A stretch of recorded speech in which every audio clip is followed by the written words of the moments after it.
ऐसा नहीं है कि जो हम आँखों से देख रहे हैं वो सही हो। कई बार ऐसा भी होता है कि जो हम आँखों से देख रहे हैं वो गलत भी होता है। मैं एक घर के करीब से गुजर रही थी कि अचानक मुझे उस घर से एक बच्चे की रोने की आवाज़ आई।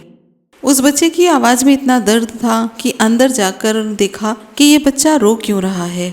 अंदर जाकर मैंने देखा कि एक माँ अपने 10 साल के बेटे को आहिस्ता से मारती और बच्चे के साथ खुद भी रोने लगती। काफ़ी देर तक जब कुछ नहीं समझ में आया तो मैंने जाकर उनसे पूछा, बहन जी आप इस छोटे से बच्चे को मार रही हैं और खुद भी रो रही हैं, ऐसा क्यों? उस महिला ने बहुत ही दुखी स्वर में जवाब दिया कि क्या करूं मैं इसके पिताजी तो भगवान को प्यारे हो गए हैं और हम बहुत गरीब लोग हैं। उनके जाने के बाद मैं लोगों के घरों में काम करके घर और इसकी पढ़ाई का खर्च बहुत मुश्किल से उठाती हूँ और ये कमबख्त रोज स्कूल देर से जाता है और घर देर से आता है। जाते समय रास्ते में कहीं खेल कूद में लग जाता है और पढ़ाई की तरफ ज़रा भी ध्यान नहीं देता, जिसके कारण इसकी स्कूल की वर्दी रोज़ गंदी हो जाती है।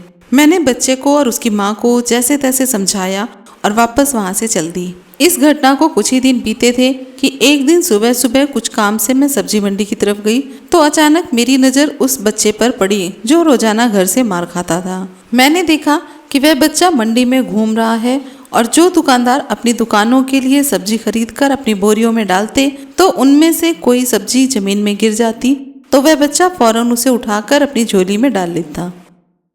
मेरी परेशानी बढ़ती जा रही थी। सोच रही थी कि ये चक्कर क्या है। मैं उस बच्चे का चोरी चोरी पीछा करने लगी।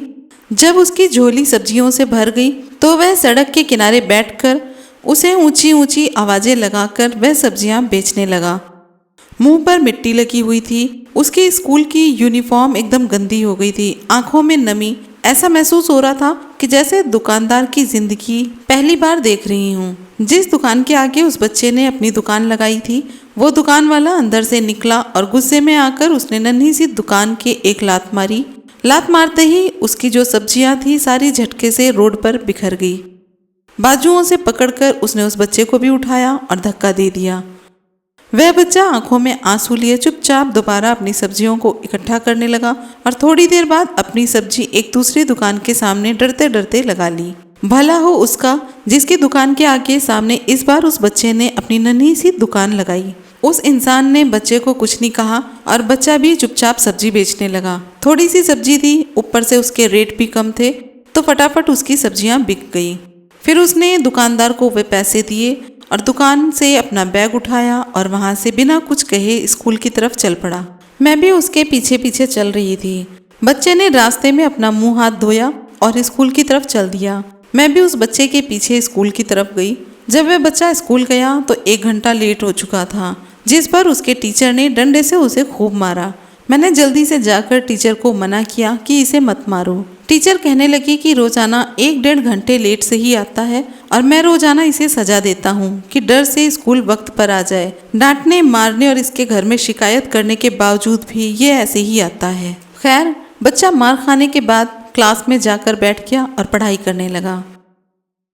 मैंने उसके टीचर का मोबाइल नंबर लिया और अपने घर की तरफ चल दी। घर पहुंचकर एहसास हुआ कि जिस काम के लिए सब्जी मंडी गई थी वो काम तो मैं भूल ही गई। मासूम बच्चे ने घर आकर माँ से एक बार फिर मार खाई। सारी रात मेरा सिर चकराता रहा। सुबह उठकर फौरन बच्चे के टीचर को कॉल किया कि मंडी टाइम पर हर हालत में पहुँचे और वो मान भी गए। सूरज निकला और बच्चे का स्कूल जाने का वक्त हुआ और बच्चा घर से सीधा मंडी की तरफ अपनी नन्ही दुकान का इंतजाम करने निकल पड़ा। मैंने उसके घर जाकर उसकी माँ को कहा कि बहन जी आप मेरे साथ चलो, मैं आपको बताती हूँ कि आपका बेटा स्कूल देर से क्यों जाता है।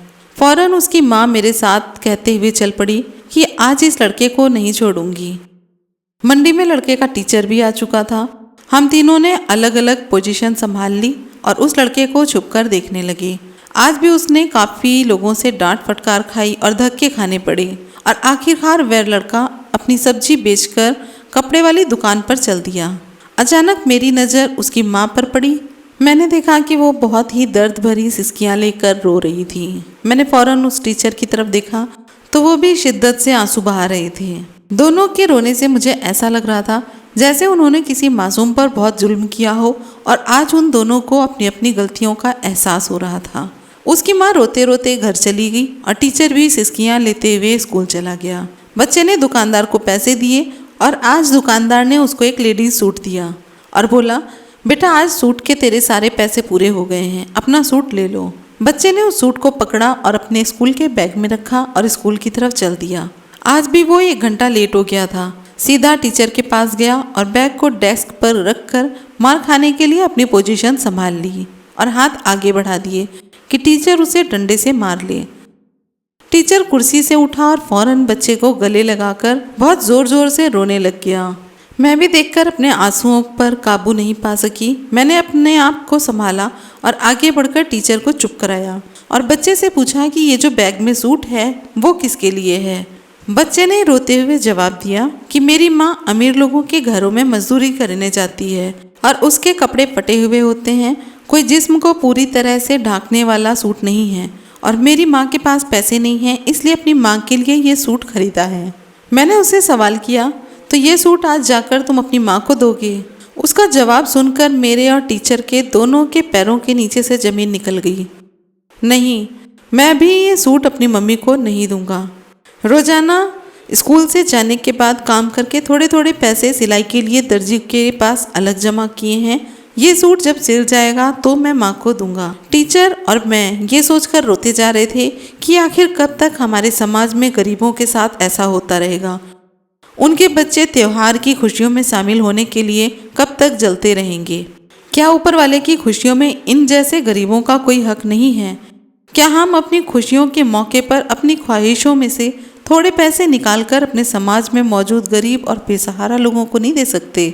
आप सब भी ठंडे दिमाग से एक बार ये चीज़ ज़रूर सोचना और अगर हो सके तो इस पोस्ट को शेयर ज़रूर करना ताकि हमारे समाज में ये पोस्ट फैले और सबको पता चले कि गरीबों की दशा क्या है।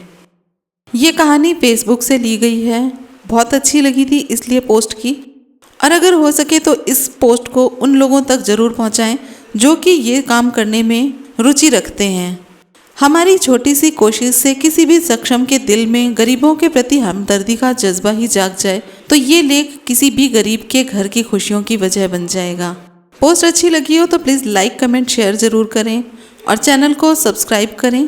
फिर मिलेंगे एक नई कहानी के साथ, तब तक के लिए नमस्कार।